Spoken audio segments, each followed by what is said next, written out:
بشین. چی شد؟ ما اعتراض داریم. نه آخه انگار فوش دادین. در نزن. نه داداش با شما نبودیم که عرض کردیم چسکشیم، ما خودمونه گفتیم. بعدم چسکش فوش نیست که اصلا. چسکش اینه همون ترازوی وزن کمکش، چون دیگه همه چی رو زیاد نمیتونیم بخریم، اینجوری چسم مشغال میداریم اینجا میکشیم کم کم میخوریم. بله راست میگه خدا وکیل، هممون به چسکشی افتادیم. بله داداش، حقیقت ما این رژیم دیگه نمیخوایم. بله اصلا ما دیگه مخالف این رژیمیم. در نزن، چون خدا وکیل این رژیم ما رو طوری کرده که دیگه اصلا به جان خود زانوامون داره میلرزه.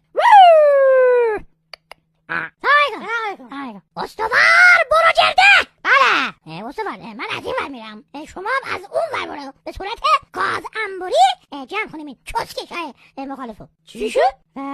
قربان ما منظورمون این رژیمه. این بله اینه. ببینم خود داداش کدوم چسکشی این رژیم داده به شما؟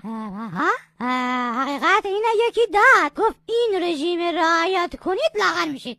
داداش ول کنین حرفاره. من الان منشی خودم المیرا خانوم چون داش این همه چه نه چون داش این همه نه که اون داش این همه لاغر میخواد، اصلا اینقدر اذیت نکن، سختی نکشید. الان میگم المیرا خانوم بیاد راههای علمی اینه براتون توضیح بده. المیرا بیا. خودت بهشون بگو. باشه.